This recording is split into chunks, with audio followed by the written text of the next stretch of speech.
Qué buenísimo estar aquí con todos los hermanos. Qué bueno ver las caras de la gente que quieren estudiar la Biblia. Eso es muy importante y es algo que falta en este mundo. Hoy vamos a mirar un tema interesante.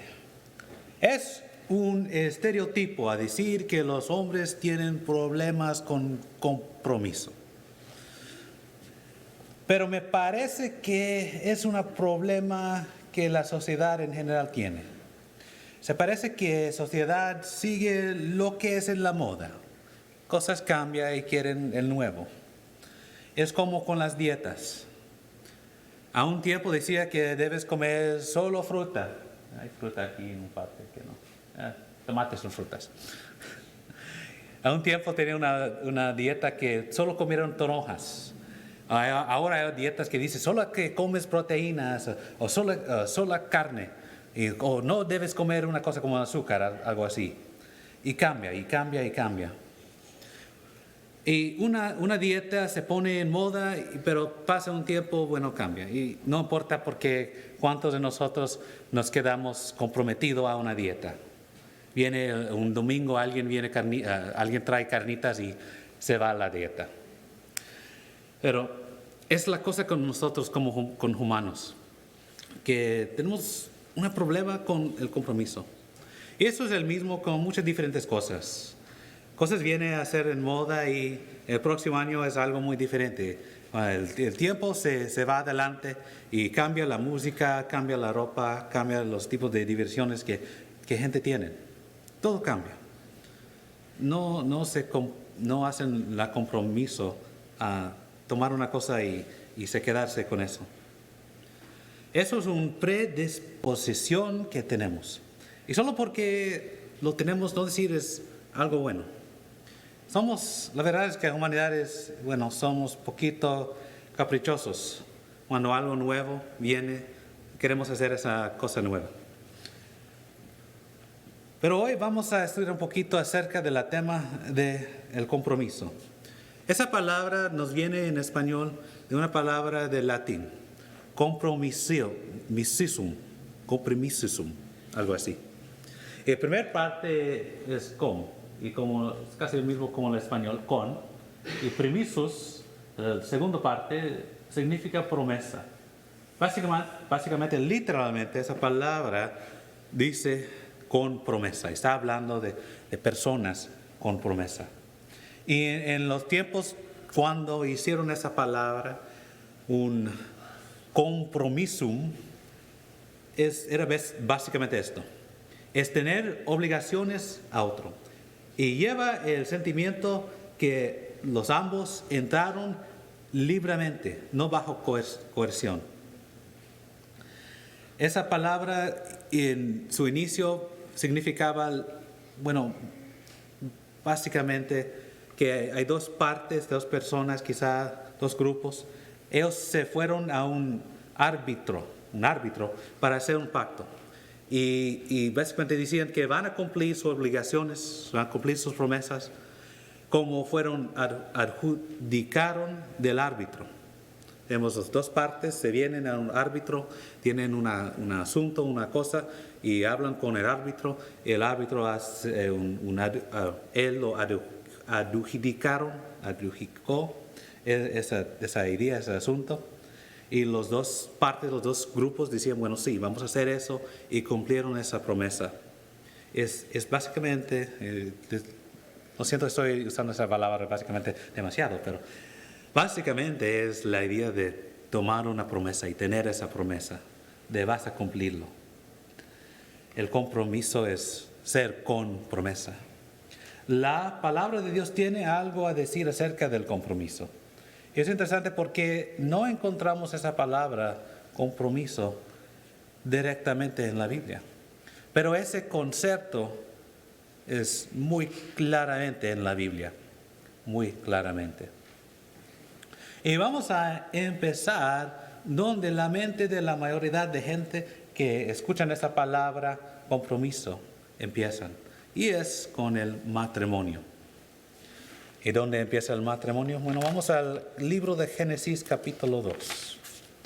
Vamos a Génesis capítulo 2 y vamos a leer unos versículos, del versículo 21 hasta el 24.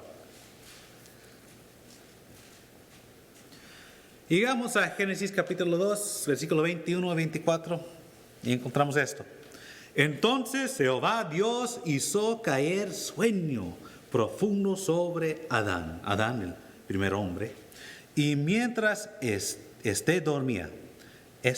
dormía, tomó una de sus costillas y cerró la carne en su lugar, y de la costilla que Jehová Dios tomó del hombre hizo una mujer y la trajo al hombre.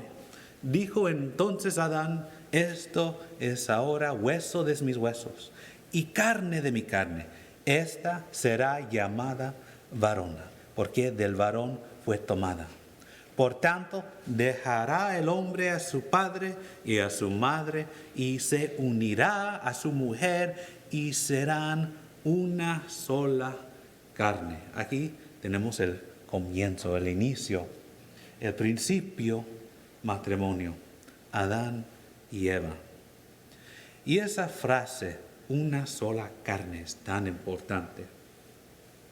Tú tomas dos personas, un hombre y una mujer, y lo pones unidos en una manera especial, a ser una sola carne. Antes eran dos personas separadas, pero después de casarse están actuando en armonía. No solo como antes, cuando eran solteros, algo cambió. Cuando estaban solteros, estaban solos, trabajaron y vivieron para sus mismos. Pero los dos unidos ahora viven para el mejor de los dos, como ser uno. Pero ¿dónde encontramos el compromiso? Bueno, los dos trabajan para las mismas metas. Están unidos en mentalidad, intento y acción. Bueno, es como debe ser. Es lo que los casados tratan y trabajan a hacer. Tienen una obligación al uno al otro. El egoísmo no tiene lugar en el matrimonio. Sigue a existir a veces, pero no debe vivir ahí.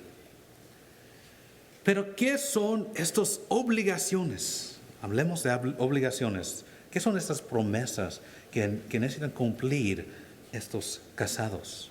Vamos a mirar en unos versículos en Efesios capítulo 5 y versículo 22. Y el capítulo 5 de Efesios habla mucho acerca del matrimonio, pero solo vamos a mirar el versículo 21 en el momento. Vamos al 21 de Efesios 5, 21, donde leemos esto, hablando de los casados. Sometaos unos a otros en el temor de Dios. Y vamos a Colosenses. Y nos vamos a Colosenses porque es un poquito más enfocado al hombre y a la mujer. En Colosenses capítulo 3, versículo 18, 19, donde está escrito esto: casadas, estad sujetas a vuestros maridos, como conviene en el Señor. Maridos, amar a vuestras mujeres y no seáis ásperos con ellas. Aquí tenemos una de las obligaciones que los casados tienen uno a otro. Los maridos, aquí Dios dice a maridos que debes amar a vuestras mujeres. No las maltratas, no las tratas con aspereza, pero con cuidado, ayudándolo, mostrando amor, poniéndola primero. Sí, el marido es el líder, claramente. ¿Y qué decía a la casada, a la mujer? Ser sujeta. ¿Y qué decía Dios a los dos? Sometan unos a otros. Tenemos esas tres cosas. Sometan unos a otros, los dos.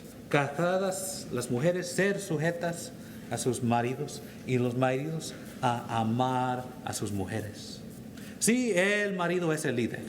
es la cabeza. Y es como encontramos en el 1 de Corintios capítulo 11 versículo 3. Y el 1 Corintios 11, 3. Para probar que, esto está escrito en la Biblia y es parte de la verdad. En el 1 Corintios capítulo 11 y versículo 3, pero quiero que sepáis que Cristo es la cabeza de todo varón, y el varón de la cabeza de la mujer, y Dios la cabeza de Cristo. Sí, el hombre es la cabeza, es el líder en la casa. Pero no quiere decir que el hombre es mejor. No quiere decir que el hombre es algo mucho más allá de una mujer, que es especial en esa manera. Los dos tienen diferentes papeles. Los dos tienen diferentes cosas y diferentes cosas que hacen buenas y cosas que, necesitan ayuda. Esa es la razón que los dos trabajan juntos, ayudando el uno al otro. ¿Y cómo va a una mujer sujetarse completamente a un hombre que es tiránico, que trata a dominar su mujer?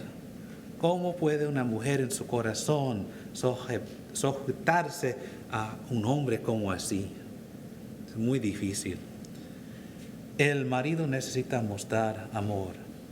¿Y cómo va un hombre a amar completamente una mujer rebelde? Una mujer en cada paso, en cada cosa, dice lo opuesto o trata de hacer algo más allá de lo que es bueno para ellos. ¿Cómo puede un hombre tener completamente amor con una mujer así? Los dos están trabajando juntos. Últimamente los dos se someten uno a otro. Sí, en la reverencia a Dios, porque eso es que todo humano debe ser. Pero aquí tener reverencia a Dios. Pero aquí es una cosa importante.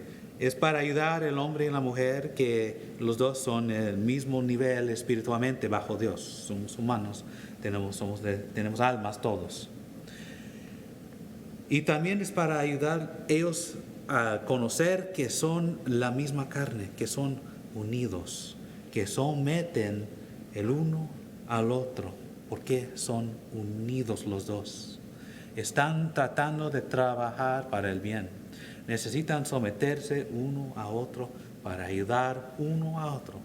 Y solo cuando hay compromiso entre los dos, él tiene el compromiso a la mujer y ella tiene el compromiso a su hombre, pueden crecer más unidos y más cerca a Dios.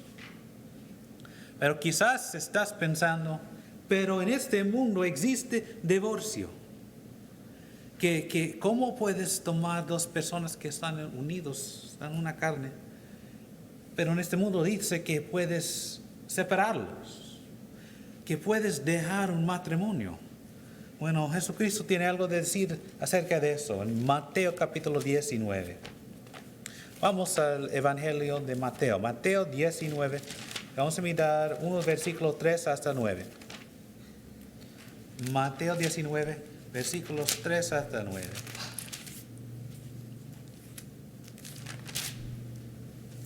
Entonces vinieron a él los fariseos, tentándole y diciéndole: ¿es lícito al hombre repudiar a su mujer por cualquier causa? Él respondiendo les dijo: ¿no habéis leído que el que los hizo al principio, varón y hembra los hizo? Y dijo: por esto el hombre dejará padre y madre y se unirá a su mujer, y los dos serán una sola carne. Así que no son ya más dos, sino una carne. Por tanto, lo que Dios juntó, no lo separe el hombre. Le dijeron: ¿por qué pues mandó Moisés dar carta de divorcio y repudiarla? Él les dijo: por la dureza de vuestro corazón Moisés os permitió repudiar a vuestras mujeres, mas al principio no fue así. Y yo os digo que cualquiera que repudia a su mujer, salvo por causa de fornicación, y se casa con otra, adultera. Y el que se casa con la repudiada, adultera. Adultera. No debe ser así. El divorcio no debe ser algo que no debe ser en los labios de un cristiano. En el matrimonio menos. El divorcio es algo que no debe existir. ¿Y recuerdas la origen de esa palabra compromiso? ¿Cómo leemos? Lo leemos. Estamos mirando que compromiso empezó con la idea de tener un árbitro que aducía el pacto. Bueno, con el matrimonio, el árbitro es el juez, es Dios. Dios es el árbitro. Como dice aquí, Dios juntaba, no deja que hombre trate de separarlos. Él es el árbitro, Él es que les junta. Y solo cuando el compromiso está quebrada completamente. Recuerda, el hombre y la mujer están unidos, son la sola carne. Y solo cuando uno de esas personas sale del matrimonio y toma ese pecado de fornicación, trata de unirse con otra persona como una carne, solo cuando eso pasa es permitido el divorcio. Es cuando alguien hace esa cosa tan terrible, a ir con otra persona.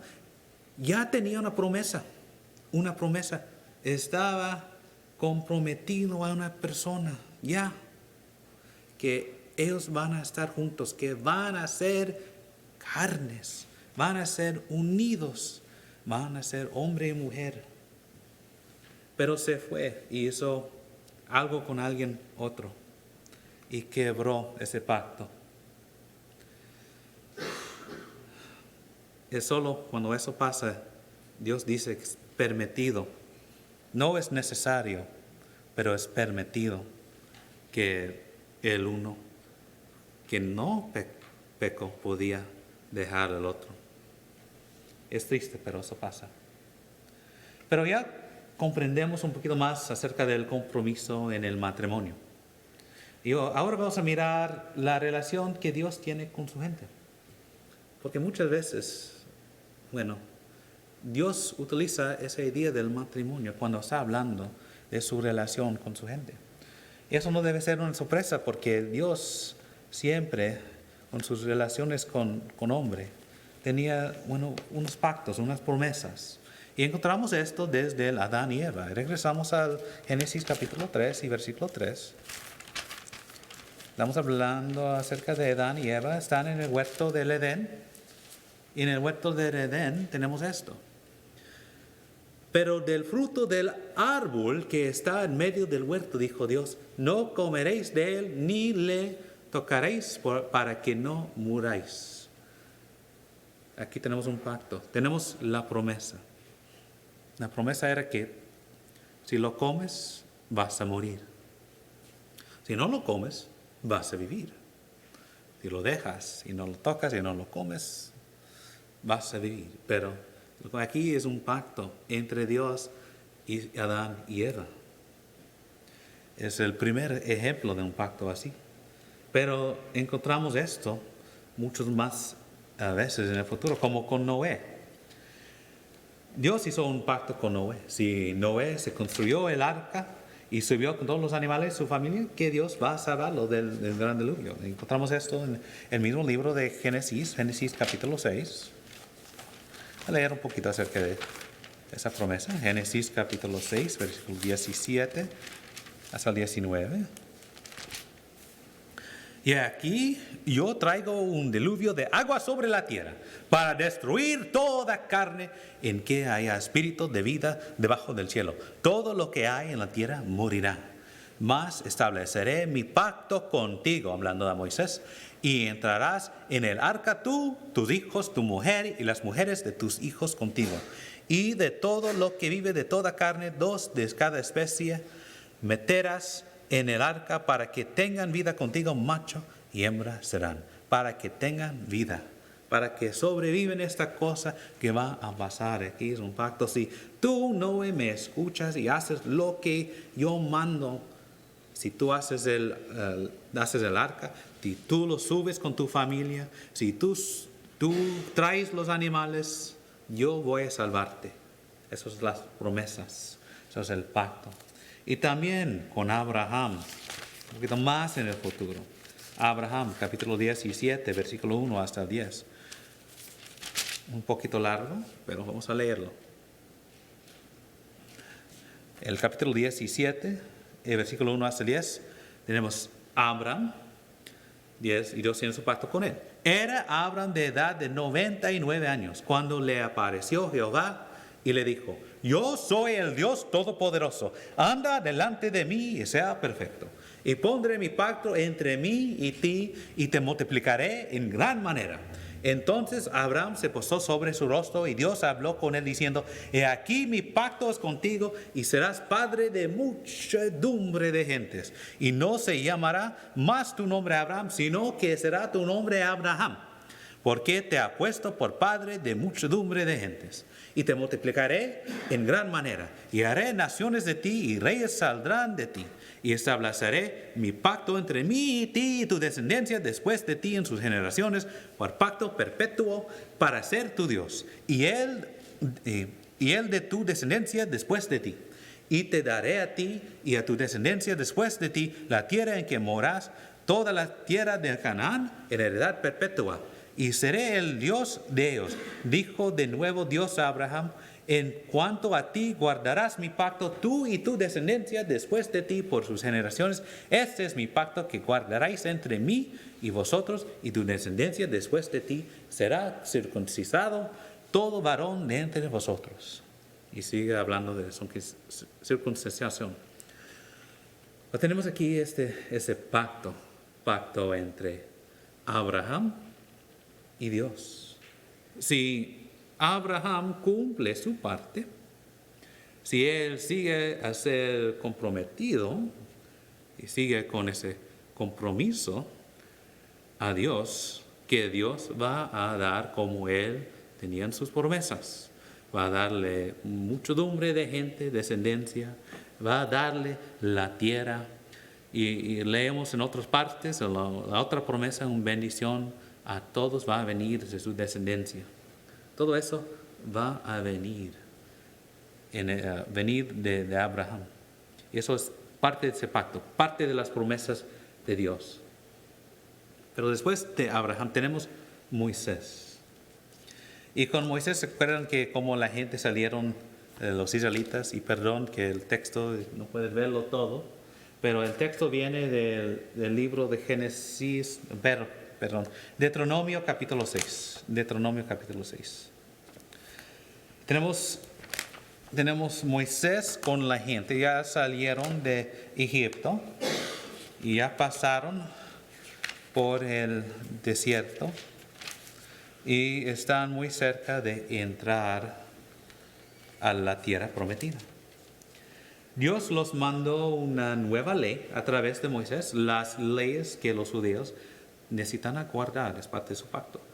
Con eso encontramos los 10 mandamientos, todas las fiestas y las leyes de los sacerdotes y mucho más que está escrito. Eso es todo parte del pacto que Dios tenía con los judíos. En Deuteronomio capítulo 6, vamos a mirar unos versículos. Deuteronomio 6, 13 hasta el 18. A Jehová tu Dios temerás y a Él solo sirvarás, y por su nombre jurarás. No andaréis en pos de dioses ajenos, de los dioses de los pueblos que están en vuestros contornos, porque el Dios celoso, Jehová tu Dios, en medio de ti está, para que no se inflame el furor de Jehová tu Dios contra ti y te destruya de sobre la tierra. No No tentaréis a Jehová vuestro Dios como lo tentáis en Masá. Guardad cuidadosamente los mandamientos de Jehová vuestro Dios y sus testimonios y sus estatutos que tú has mandado. Y haz lo recto y bueno ante los ojos de Jehová para que te vaya bien y entres y posees la buena tierra que Jehová juró a tus padres. Y las promesas, si ellos siguen cumpliendo su parte, siguiendo a Jehová, no ir a servir otros dioses. Es como el matrimonio. Tenemos Dios como el hombre, tenemos Israel como la mujer y los dos son casados. Y si ellos se van con otros dioses, bueno, están haciendo fornicación, están adulterando, están quebrando el pacto, no están con Dios como debe ser. Dios dice, si no te quedas ahí en mi pacto, voy a destruirlos, voy a destruirte. Pero es la promesa. Jehová, claramente podemos ver, es un Dios de promesas, de pactos. Él siempre quiere gente de compromiso, gente listo a comprometerse, a hacer su voluntad, a cumplir lo que Él quiere de nosotros. Es como el matrimonio, como hablemos. Y vamos a ver eso más claramente en Jeremías, capítulo 3. Vamos a leer de las palabras del profeta Jeremías. Jeremías capítulo 3, vamos a ver unos versículos 6 y 8. Jeremías viene después de Isaías. Jeremías capítulo 3 y versículos 6 y 8. Otra vez con el texto. ¿Qué vas a hacer? Bueno, en Jeremías capítulo 3 y versículos 6 hasta el 8 está escrito así. Me dijo Jehová en días del rey Osías, ¿has visto lo que ha hecho la rebelde Israel? Ahora recuerda que la nación de Israel se separó con Judá. Judá en el sur eran los dos tribus, Judá y Benjamín. Los tribus se quedaron en el sur y tenían un rey, pero en el norte el resto de los tribus, los 10 en el norte, hizo su nación Israel con otro rey y trataron y empezaron a hacer cosas malas. Hicieron otro lugar para adorar a Dios y pasó tiempo y empezaron a adorar a otros dioses y hicieron cosas terribles. Y cuando eso pasó, vamos a leer. ¿Ha visto lo que ha hecho la rebelde Israel? Ella se va sobre todo monte alto y debajo de todo árbol frondoso y allí fornica. Y dije, después de hacer todo esto, se volverá a mí, pero no se volvió y lo vio su hermana la rebelde Judá. Ella vio que por haber fornicado la rebelde Israel, yo le había despedido y dado carta de repudio, un divorcio. Pero no tuvo temor la rebelde Judá, su hermana, sino que también fui allá y fornicó. Tenemos estas dos naciones. Dios dice que Israel se fue a cualquier lugar y fornicaba con cualquier dios. Es decir, ellos fueron y adoraban fueron a unas montañas donde adoraban diferentes dioses y esos árboles especiales santos adoraban esos dioses allí. Ellos fueron a cualquier parte, no estaban haciendo lo que debía hacer y adorar a Dios en la manera como Dios mandó a Moisés. Estaban haciendo todas estas cosas fuera de la ley. Estaban fornicando con las otras naciones, con otros dioses. ¿Y qué decía Dios? Porque ellos fornicaban, voy a divorciarlos, voy a destruirlos, voy a despedirlos, es darle la carta de repudio, dejarlos. Y sabemos de la historia secular que los 10 tribus desaparecieron después de su conquista, cuando vinieron los los persios. Los asirios, perdón. Los asirios vinieron y lo tomaron y lo sacaron de la tierra de Israel. Y después de eso, destruyeron todos sus escritos de las generaciones, las genealogías. Y hasta ahora no sabemos si un judío es parte de los 10 tribus del norte, completamente destruido. Y Judá en el sur vio todo eso y fue rebelde también. Qué triste, qué triste. Pero por cuál razón, sabemos la razón, ahora sabemos la razón, es porque el Salvador, Jesucristo, va a venir del tribu de Judá. Él no les dio una carta de repudio. Dios tiene paciencia. Pero aquí encontramos en un lugar que es muy claro que Dios tiene un matrimonio con su gente. Con su gente. Okay. Es algo que encontramos también en el Nuevo Testamento. Y vamos a Efesios capítulo 5. Y aquí está, el texto está bien. Efesios capítulo 5, versículo 25 hasta el 30.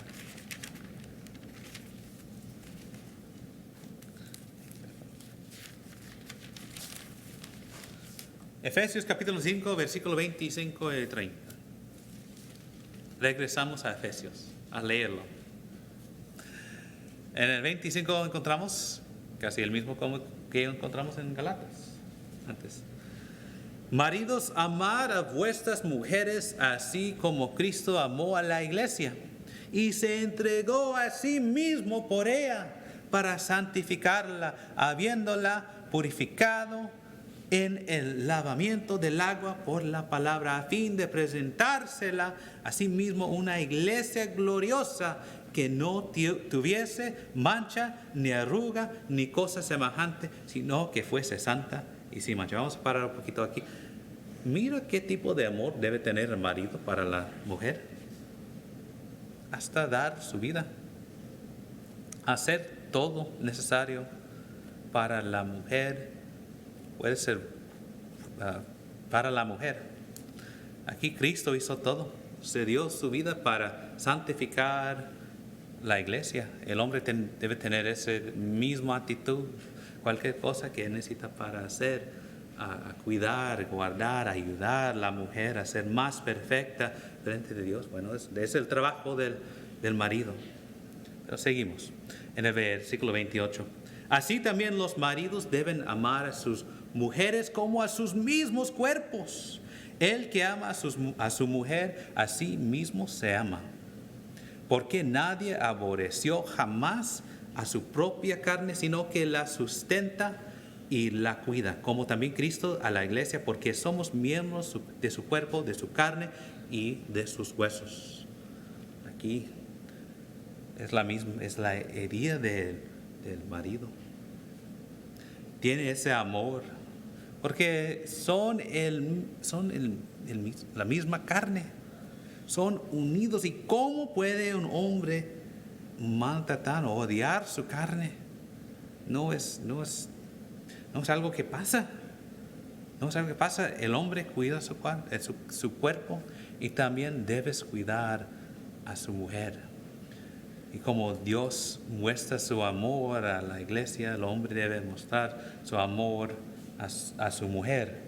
La iglesia la casada es la mujer de Cristo. Él es el marido. Cristo dio todo y no hay duda del compromiso de Él. El marido debe tener ese mismo compromiso a su mujer y la mujer debe ser compromiso por su hombre.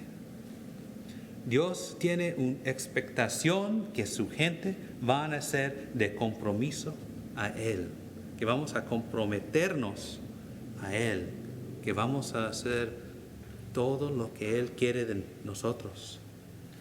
Ya viendo la relación entre hombre y mujer en el matrimonio y también de Dios y su gente, de Dios y los israelitas y Dios y la iglesia, vamos a mirar un poquito rápidamente acerca de la relación de Dios con nosotros, individuales. Dios y tú. ¿Tienes el nivel de compromiso que debes tener a servir a Dios? Vamos a leer en Romanos capítulo 12, versículo 1 a 2. Romanos 12, 1 y 2. Y también tenemos Marcos 12, 13. Vamos a leer eso después.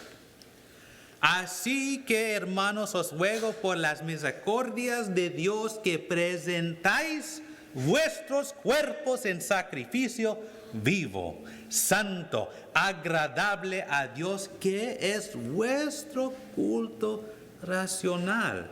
No os conformáis a este siglo, sino transformaos por medio de la renovación de vuestro entendimiento, para que comprobéis cuál sea la buena voluntad de Dios, agradable y perfecta. Estamos sacrificando todo para Él. Somos un sacrificio vivo. Estamos haciendo todo lo que podemos hacer. Aquí Marcos 12, versículo 30, perdón. Marcos 12, versículo 30. Y amarás al Señor. Esto es algo que encontramos en el Antiguo Testamento también, en el Deuteronomio. Y amarás al Señor tu Dios con todo tu corazón, con toda tu alma, con toda tu mente y con todas tus fuerzas. Este es el principal mandamiento. Estamos sirviendo a Dios así, con el 100%. Necesitamos a veces pararnos y interrogarnos y mirar si estamos haciendo todo lo que podemos hacer. Yo sé que yo necesito hacer eso. Necesito pararme y cuando, un ejemplo, cuando viene el fin del día y estoy listo a ir a dormir, una cosa que debemos hacer, y yo debo hacer también, es pararme y mirar todo lo que yo hice durante el día y ver si hay algo que yo podía hacer mejor. Si quizás Dios me dio una oportunidad de decir algo a una persona para ayudarlo a venir a Cristo, y quizás yo no lo vi ese momento, esa oportunidad. Bueno, necesito pensar de esa cosa. Necesito pensar de las cosas que pasó y mirar cómo yo podía hacerlo mejor, para que el próximo día, si Dios me da vida, que yo puedo hacer mejor, para yo puedo probar el compromiso que tengo a Él. Dios nos di todo y más nos di salvación. Nos di salvación a una gente que no merecía nada. Nosotros somos buenos, humanos, pecadores, no merecemos nada, pero Dios nos vi y decía, voy a salvarlos. Pero es una relación, es como un matrimonio. Hay un pacto, hay unas promesas que Dios tiene a nosotros. Él dice que si seguimos a Él y hacemos las cosas que Él dice de nosotros, si obedecemos a Él, si escuchamos su palabra y lo creemos, si confesamos que su Hijo Jesucristo, que venía a este mundo a vivir una vida perfecta y fue sacrificado como un sacrificio perfecto para darnos la oportunidad de salvación, si confesamos que Él es el Señor, Él es el Hijo de Dios, si podemos arrepentirse, cambiar nuestras mentes, no seguir en las cosas de este mundo, pero hacer las cosas buenas, a comprometernos a hacer la voluntad de Dios, no solo nuestra voluntad, porque las cosas que queremos nosotros, bueno, esas cosas no va a conducirnos al cielo, solo que Dios quiere nosotros.